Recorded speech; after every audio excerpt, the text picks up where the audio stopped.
So I think in terms of who we're speaking to on the line, we're assuming that you already know that you want to create wealth or you want to create additional income, but maybe you are just so overwhelmed, you don't know where to start, or maybe you started with one or two properties, but now you're like, Ish, how do I get onto the next level? So today is about us sharing our stories and our journeys, our lessons, and hopefully that will also help you to be able to avoid some of the mistakes that we did when we were starting out, so that you can get to where you want to be a lot quicker. Because we, in terms of who we are, we'll introduce ourselves. We are property investors and we invest using different strategies. Myself, I invest in Airbnb, affordable housing, as well as student accommodation. I'm also the chairperson of Sakisizwe Property Stokvel. So using creative ways of raising money, using various forms of other people's money is something that I'm very strong in. And I'm also a mom of 3. And yeah, so I've got a lot on my plate, but property is one of the things that has enabled me really to live the life that I would have never otherwise been able to afford. And I'll tell you more about what I mean as the conversation goes on. But I'm going to allow Miranda as well to introduce herself with a bit more detail about what she does. All right. So I am Dr. Miranda, and that's what I do during the day, right? I am in a corporate job. I work as head of rehabilitation, but I'm a property investor as well. And I am a mom of 1+2 because I'm a mother to my 2 nieces and my daughter is Newo. And why did I even invest in property? Because the money was never enough, guys. Believe it or not, I know everyone thinks doctors earn a lot of money. We earn a lot of money and then our lifestyles are just as big as the salaries. Yeah. And so I have got in my portfolio a multi-let, I have got an apartment, I'm in student accommodation. So we're gonna tell you about our strategies and why our strategies worked for us, and you might choose others and we'll tell you about other strategies. Yeah. All right, so I think let me tell you about my background a little bit then in terms of how I got how I got started in property, which I think is important to understand just the context, right? I know some of you might be familiar with the story and some of you might not be, depending on where you're coming from. I know I've seen some of the Sakisizwe members are here today, some of our mentees are also here today. So some of the people might have already heard the story, but some of you are new, so I'll just tell it briefly, right? So at home we had rooms that we were renting out, so that's how I got exposed to property. And really the property bug really bit me then when I started investing as well, but soon ran into trouble because I had bought some properties in my own name and I just couldn't grow and scale. And as my family also grew, similar to what Miranda was saying, I was like, I've got 3 children and there must be a way. And also I was just not happy with the 9-to-5 grind. I was like, there has to be more to life than this. And if you wanted more money, the only way to earn more money was to work longer and harder. And I was just like, that can't be it. That's not my life. I want to be able to be a present mom for my children, but also ngiyayithanda imali. So it's like a conundrum. So how do I live the life that I want to live and not compromise on being a present mom and not compromise on giving up my time, because it's limited, right? Like we underestimate the value of our time and we give it away so willingly, and you don't understand that how valuable and precious it is. And I wanted to spend more of it on the things that I wanted and being able to earn income. So that was my drive. And I think I started earnestly looking at property very seriously around 2018. And that's when I went in hard, reading lots of books, podcasts, anything I could lend my hand on really. Then I was like, okay, I feel that I've gathered enough knowledge. The important thing here is to take action, and that's how then I started investing quite aggressively in property. Indeed, what Sli is talking about. When you work and you start working in corporate, you get very excited about the amount of money that you are getting. You think it's gonna cover every little cost that you want. You want to have take a holiday. You want a new set of wheels. you want to take your children to a certain kind of school, and you want to live in a certain suburb. Now, for us, how we came about this mentorship is that Sli and I discovered over dinner that we were sold the same dreams. Yeah, she's an accountant, I'm a medical doctor, and when the banks approach us, they have got a mission, guys. You've got to have your own mission. They have a mission. They are going to entrap you and put their claws into your money so that you stay indebted for many, many, many years, and you can't get ahead with your own dreams. And when you are a black child, no one teaches you how not to get entrapped by the banks. So Sli and I decided, so we are talking over dinner, and we discover that, oh, they sold you the Achiever plan. Oh, they sold us these check accounts, and they gave us preferential rates because we are medical doctors, and you can get this and that, and your practice and your equipment and everything, and your car, we will give you a loan. And that's how most of us end up in debt. And when you see us driving this shiny set of wheels, you think it's because they have money. We just have an exposure to debt. That's what we have as professionals, right? And even if you are not a professional, what happens to you is you start having Edgar's account, Truett's account, because you have to look shiny and you have to look a certain way, and everybody has got Instagram accounts. And the next thing, you have a thick wad of plastic cards, but you have no money saved, and you are unable to invest. And each time someone talks about investment, you get so triggered and so annoyed. You're like, where do people find money for investment? How do I even begin? So today, if you are in your first job and you are getting your first 15,000, I want you to listen to this very carefully. Don't open the next plastic account unless you really have to, because you are buying clothes for work. But there has to be a 1,000 and a 2,000 on the side that you are beginning to do something. So today we thought, let's just tell you the truth about what people sell us that looks like it is the right thing to do.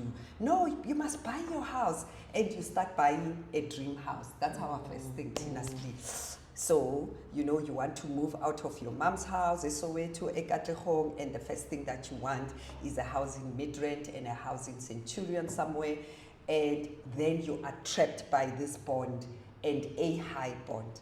And that's not how to start, and your property journey can start anywhere. So if you are 23, you are listening, welcome. If you are 35, you already have been entrapped, you are welcome. If you are 45 and in a panic that, well, how do I even start? Have I even started? If you are 55, you are welcome. What I like about property is age agnostic. It does not discriminate, guys. An 80-year-old can start an investment portfolio today, and we're going to let you know about that. And they can start, the 80-year-olds actually have paid up houses. I like them. And we can talk about that, how they can start an investment portfolio and expand from that paid up house. Okay, Sli? Perfect. So I think you've laid the scene in terms of what today is all about, right? And it's not a one-way conversation. It's us to have a two-way conversation. You guys can also ask us questions, but really it's about having a no-frills conversation. I think that's the thing. We're not here to talk about fancy things and sell you any trust or anything that you need to set up. This is a real conversation about our own stories, the stories of our mentees, what's worked for us, what hasn't worked for us, And then we hope that you'll be able to then join us in our mentorship program, which is a real practical guide on how to actually invest in property. It's a step-by-step, literally do this, do this, do this, do that. And I already saw someone already straight off the bat asked about that. And we'll definitely unpack that as well.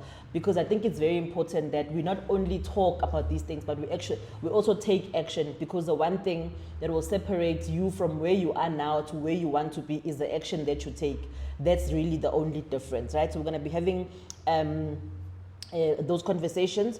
We're also going to be talking about some of the confusion and the misinformation and the costly mistakes that some people make when investing in property, and how sometimes we start and we feel like we've made progress, and we actually were better off before we even started these things. So sometimes you feel like you are making progress, but it's not the right steps for you, and then you're feeling stuck because you've done this and this and this, and now you feel like this property thing doesn't work and you want to give up, right?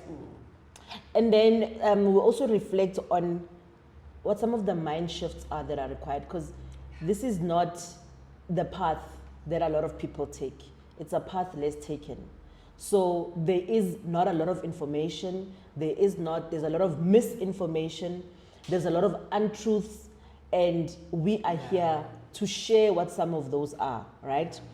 And it's not just about the glorified stories. We'll tell you about our successes as well, but it's not just about the wins. It's also about the painful lessons, the financial losses that we've suffered as well. And so we don't want you to experience any of those things, right?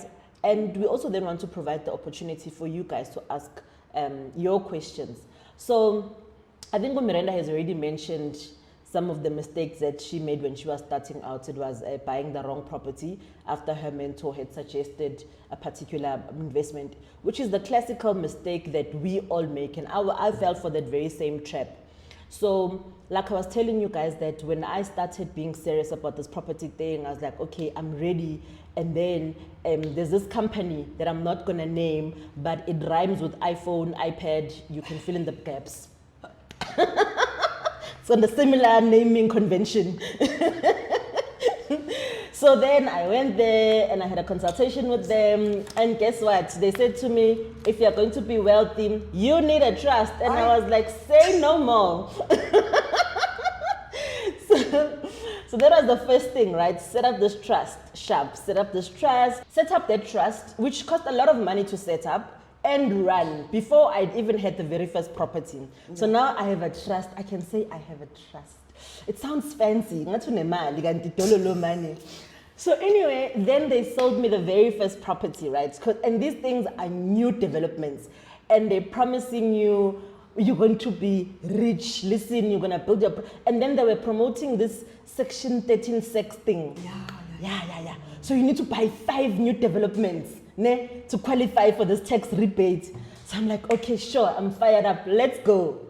I buy the first one. It's a new development. So we all know what happens. Oh, yeah, maybe you guys don't know what happens on my new developments. New developments. Did you pay 5,000 deposit? I can't remember how much we paid for it, but this new development is not going to have cash flow positive at all. So now you're buying this property, fine, you have to wait for it to develop. So I told myself, okay, I'm going to be rich now, I'm going to be a property mogul. So this property, if you think about it, the rent that was eventually, okay, they secured a property for me. The rent that it was making was not generating any income. In fact, we were topping up to sustain that property from all the expenses, the rates, the levies, the property management, which they were managing as well. So it felt like, okay, this is not what I signed up for. Yeah. This is not what wealth feels like, because it was painful every month, because now I'm supposed to have this extra money to put into this, the management cost of running the trust, never mind the shortfall of the actual bond itself. Yeah. So I was just like, nah, man, this can't be it. It can't be it. And that's what I've noticed, that with most new developments, these developers will sell you that it's an investment property because of the potential appreciation, or the value of the property will rise. And that is not the way to invest, not especially when you're starting out. Because this means that if anything happens to you, you lose your job, or you can't pay for whatever reason, you can't sustain the cost of managing that trust, you can't sustain that shortfall, and you are going to find yourself in trouble. And that was one of the very early lessons that I learned. Uguti, actually, I was better off where I was than where I am now, because now I'm actually in a situation whereby I have to put in extra money that I don't have into this thing, you know? Yeah. So yeah, what are some of your earlier mistakes? You want to elaborate more in that one? Absolutely. So we had the same mistake with Sli. My first one was also from a developer, and the developer was a partner of the attorney who was my mentor, and I was topping up. I had to find an extra 1,000 so the rental was, so the property was something like 680,000, and it looked like it's cheap. I didn't pay transfer costs because it's less than $1 million. So what happens was, and then the rental was something like 6,500. But 6,500 was just covering the bond, right?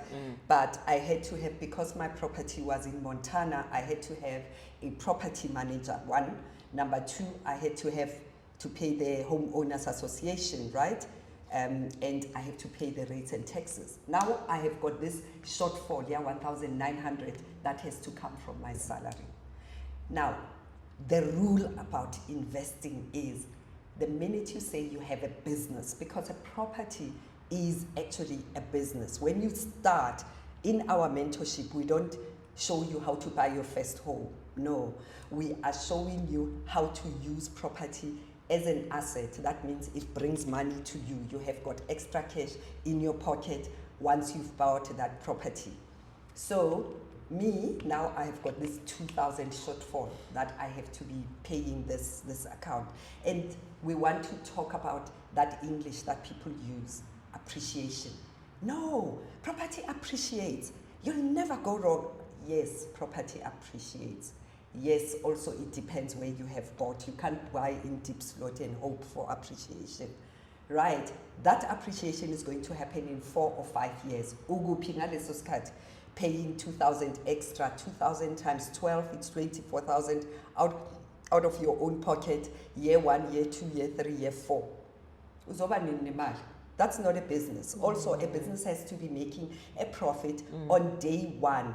Ask the lady that sells amaguinya or amascones. The very first bucket that they sell, there has to be some money that remains with them. Ukuthengisela ibucket 100 rand, but it costs them 54 rands to make that bucket of scones. So they've got 44 rand in their pocket. So you have to think about property that way. The property that I buy from day 1, from same month that it gets registered, it has to be making money for you. That's the first thing. So don't let anyone speak that appreciation English to you as if you don't know. Yes, the house that I live in, because of the suburb that I live in, if I built it 1 million and today it is worth 1.6 million because it has appreciated, yes, that's a different appreciation. But there are properties that we buy for cash flow, underline, italics, and in bold. Cash flow is what you are looking for. So the new development properties hardly give you cash flow, hardly. We're not talking badly about them, but that's the story. You are just buying, you're gonna sit on it, maybe you're gonna get appreciation, maybe in year 4, uzotoli 400 rands out of it, and then year 10 maybe, but that's not what you're looking for. Most the holiday needs to happen now. I want to have money right now, yeah? Cash flow. Okay. That was appreciation lesson. Yeah, no, absolutely. I think for me, where the conversation, where I ended up in that company started was, the first challenge I had was when I said, okay, now I'm interested in investing in property. And then I wanted to acquire more. But at that point, I had 2 properties already that I had already bought. I had the first one that I was staying in, and then I bought 1 residential property that I was renting out. So when I went to the bank to inquire about, how much more can I get, they said, no, sorry, your salary, you can't get any more money. So then my initial challenge or question then was, how can I acquire more? Because you have to have that level of curiosity when you encounter such a problem. Say, okay, you're saying no, but tell me, how can I solve this problem? No can be a full stop. It can be a no but.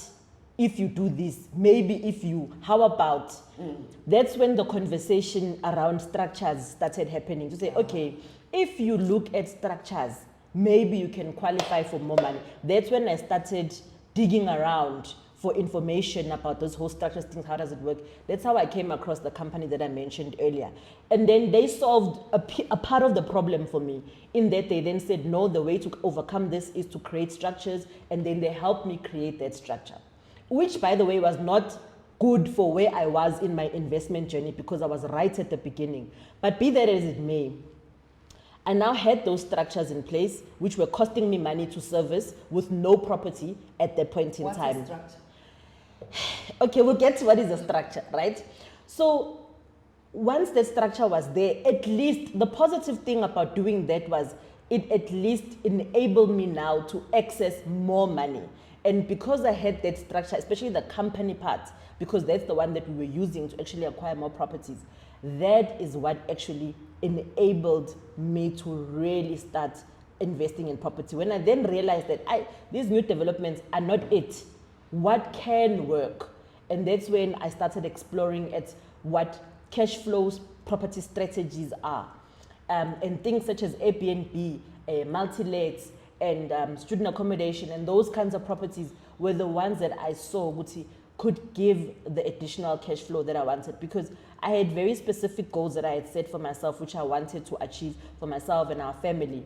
And I had a certain time frame, and we also go through that in the mentorship, in that you need to have a specific goal, and you need to have a specific framework that you use in achieving your goals, right? So using the very same framework enabled me to say, okay, yes, I started on this journey, but it's not taking me where I want to get. I need to divert, and this is the path that I need to get, and these are the specific milestones that I need to hit in order for me to realize my goal. These are the actions that I need to take, etc., etc. So I think for me, where the light started to switch on a little bit, and I think out of the darkness was, for an example, when, like small things, guys, like my airtime was all of a sudden being paid for by the business. Just a small thing like that. All of a sudden, that was one expense that was taken away from my personal income. All of a sudden, I could charge my cell phone bill to the business. All of a sudden, I could charge my petrol to my business. It no longer came out of my salary. All of a sudden, our children's school fees could be paid by the business. So you see how now, even though I maintained my normal job, but through the property, I was able to start eliminating some, or having additional income to take care of things that were previously coming out of our salaries. Now, the properties could pay for those things. We didn't have to pay for them anymore. So that is the mind shift. That was like, if I had this property when I started, that we were subsidizing it by almost 4,000 rand a month, which was the shortfall, all these trust costs, accounting fees, everything. We had to put in 4,000 rand every month into this thing to keep it going, which is a lot of money. And once we changed strategy and started looking at more cash flowing strategies, that's when all of a sudden, it wasn't money that was going in. It was money that was coming out of our pockets. It was money that was coming into our pockets. All of a sudden, you're substituting this expense with the business pays for that. This one, the business pays for this. Oh, this one takes care of it, right? So that is the journey that we were on. And this didn't happen in a year. So I think there are no quick wins here, but it's definitely is something that if you've got a plan that you want to achieve, right? You definitely set those goals in motion, so that if your goal is, early retirement, it's to want to leave a legacy, you want to live a particular lifestyle for your family, you put in time frames. You say, I want to be able to achieve such and such by this date. I want to, like I was telling you guys, that I had 3 children, and I wanted them to have, I didn't want us to downgrade our lifestyle now, or not take them to the school that we wanted, etc., etc. what we had to do was to expand. And we all know, especially if you're in a job, it's very, very, very difficult to have an increase that does this, you're lucky if you're getting 6%, just even an inflation adjustment, you are lucky, 6%. 6% is like, so in where I worked, we had bargaining units that were bargaining for people. They were lucky to get 6 or even 7% per annum, The unions had to fight hard for that. So it's not easy to get a 6. Normally 3, 4, 5% is what you're getting. So if you look at the cost of everything rising, how are you expected to continue to live, right? Yeah. So for property, for me, for us as a family, was what enabled us to not only maintain our lifestyle, but also live the life that we wanted to live. For me, what happens was financial literacy. So my very first financial literacy appointment was with a lady that used to be on 702, and that's when the light bulb went on to say your practice is a service. And with the service, you have to make a profit. With the profit, you need to invest. That was my very, very first. And I was 24 and very young in practice at the time. And I realized that actually, I'm not your day-to-day service person who says shop when you are in a medical practice. That's necessarily not what I like to do. And instantly, the light bulb went on to say, you're probably not your medical practice person. I don't like that. I only loved system, and we were developing a practice management system. So I used to be on a task team that develops a medical practice system, and that's what excited me. That's how I left medical practice. So please, anyone, do not collapse while I'm here, because that's not my thing. I'm a doctor, but that's not my thing. I'm a health manager, so I like creating systems, I like managing systems, I like optimizing health management systems, and there is something like that. Engineers do it all the time. They become an engineer in a plant, but ultimately end up optimizing and doing something else and being directors of companies. So I knew my path was totally different. So I needed to find a job where I would do health management, and then with the profit of my salary, that's how I'm going to end up doing my property investment. So for me, the light bulb went there. The property investment light bulb went on when I started listening to podcasts.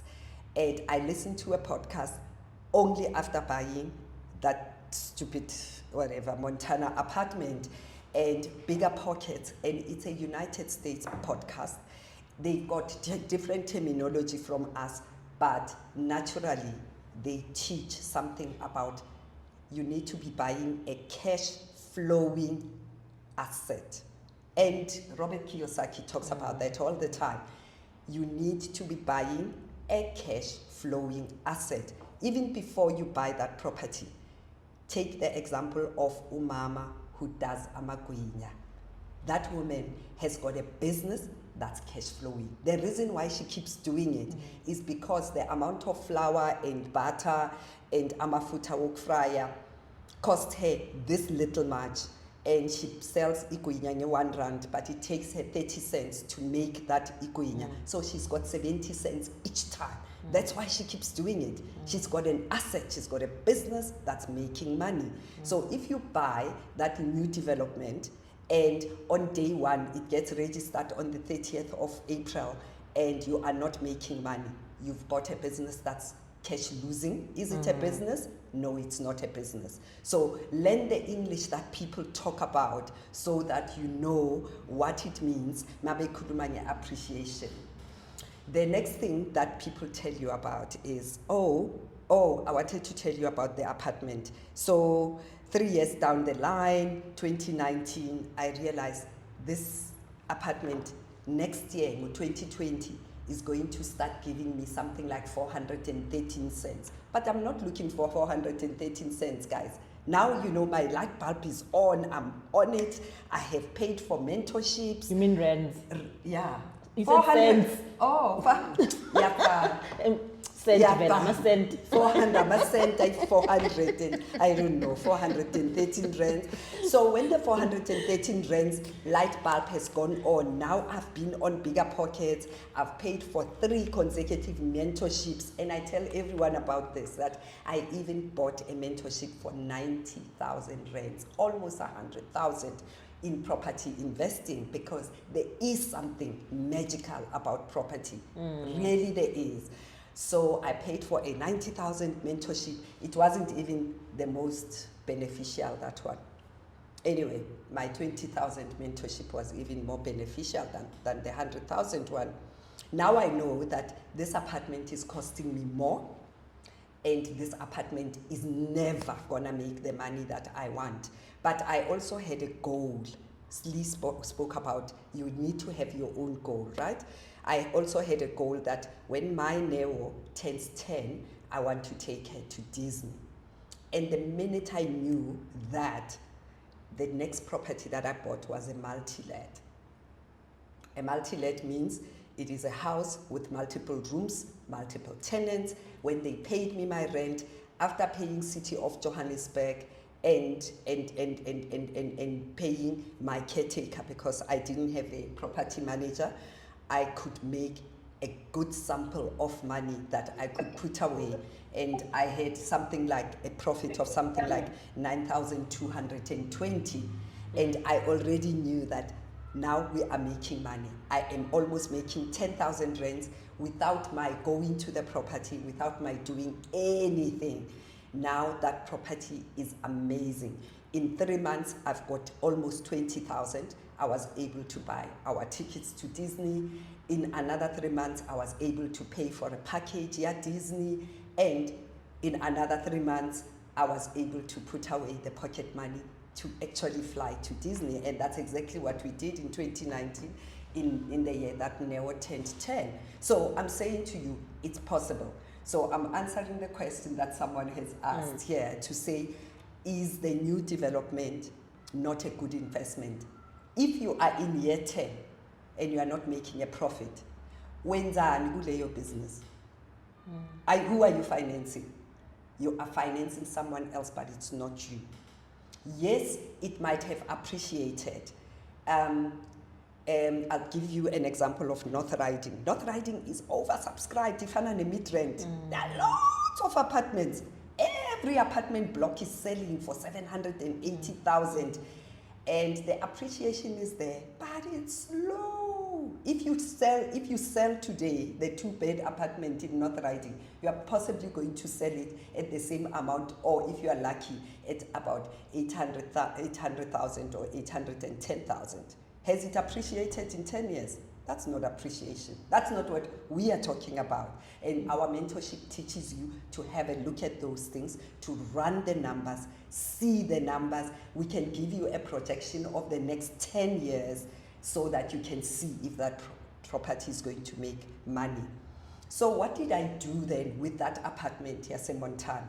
Sometimes you have to take a step back for you to take a step forward. My apartment in Montana had to go, guys. It was just never gonna appreciate. Even when we put it on the spreadsheet, in year 9 was when I was beginning to make 2,000 rands, which I started with, that I had been feeding it and inputting. And at that point, I had to make a decision about, this one is a sell.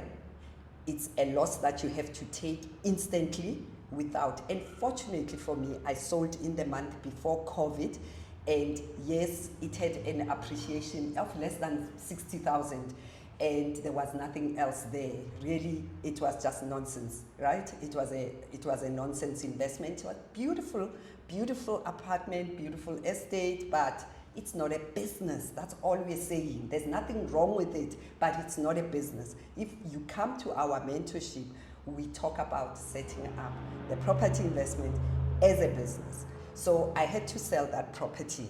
And then there's another English that people like, and I like it, my colleagues like it. But Miranda, what about capital, what is it called? Gains. Capital gains. Oh, but what about capital gains? I'm sure you paid a lot of tax. No, I didn't. because it hadn't appreciated all that much, and it was almost the 4th year of having that apartment, there was no capital gains tax to pay. What is capital gains?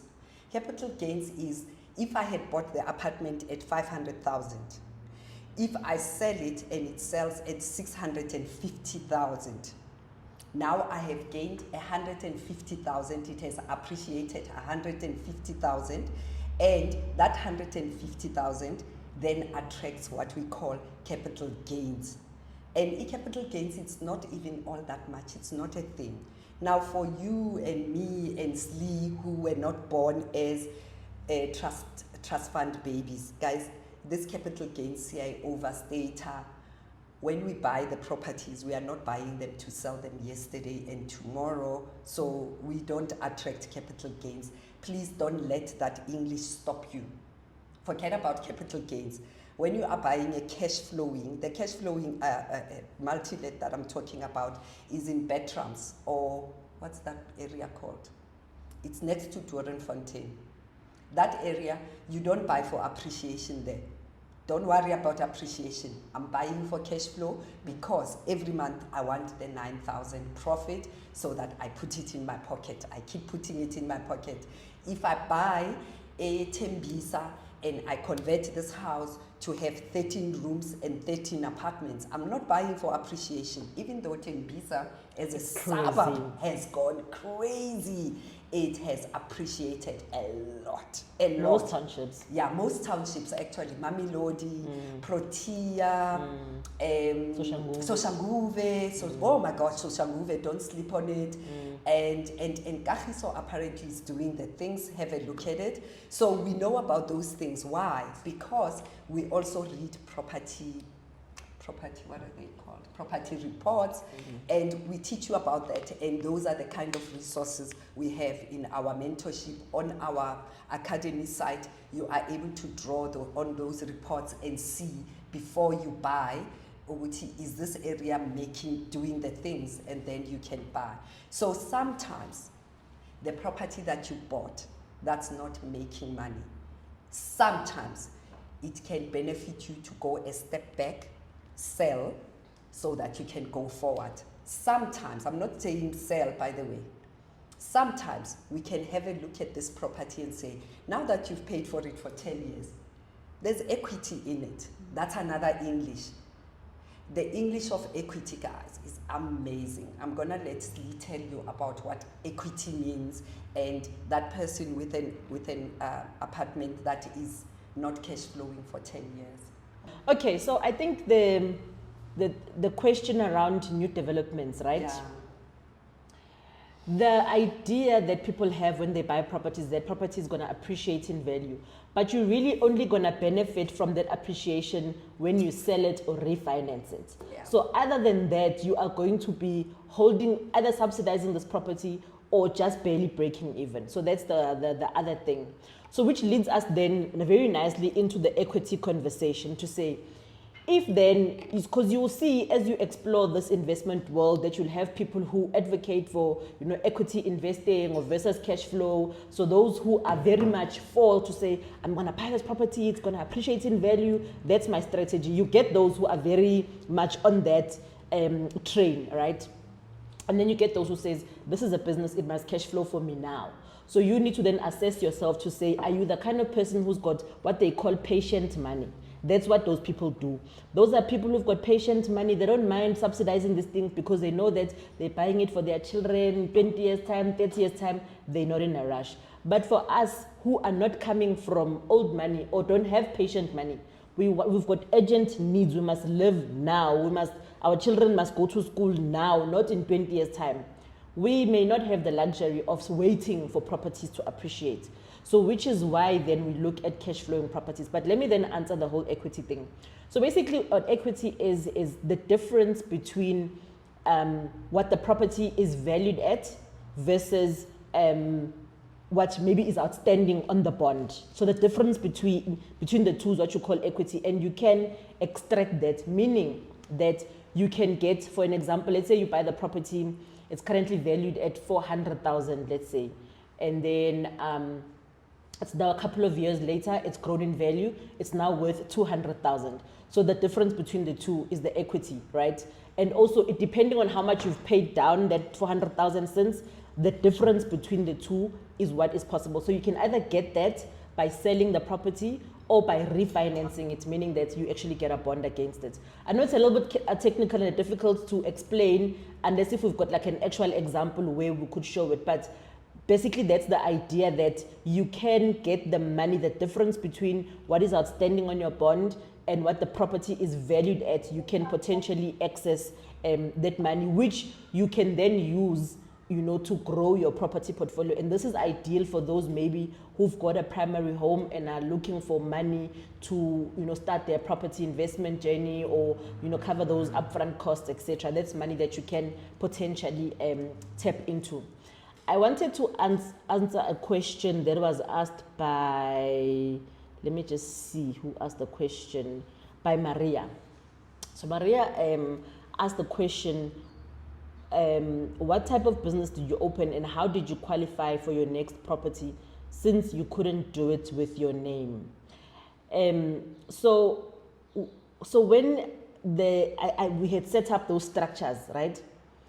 We then said, okay, because we had this challenge of the properties being in my name, which was restricting my affordability, had to make the choice to say, do I keep these properties, right? Or do I sell them?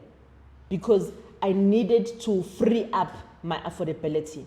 And that's the only way that could happen. So at the time, I was still emotionally attached to the properties, I know, which is not ideal. So I thought, let me not sell them to like a separate person. So I said, let me rather sell them to the company which we owned. You understand what I'm saying? So I sold them from me as an individual to the company. So I didn't lose the property, but because I no longer owned it as Uslindile, that means that the bonds that were against me and the repayments all of a sudden were wiped off from me as an individual and became the problem of the company. Now those bonds were now on that company's name and not mine. Which means what? And somebody was saying we mustn't talk like this because we're like making light of the situation. But it is what it is. It literally opened up the taps of money.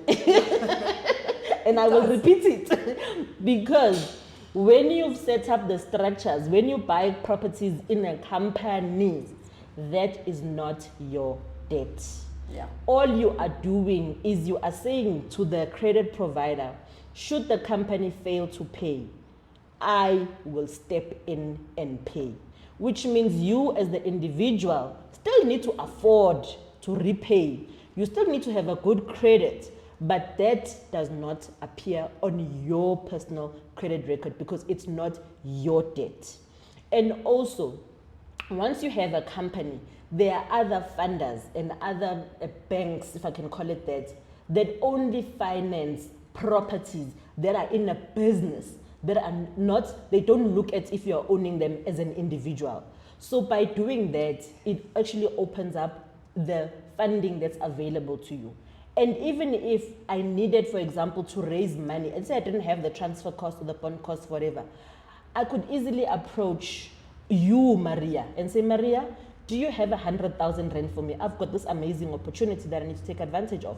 And you can then either become a partner in my business or you can borrow my business the money and I grow. So you see now, there are many Marias out there that I could tap into who can each give me 100,000 rand. So now again, that means what? There's more funding opportunities.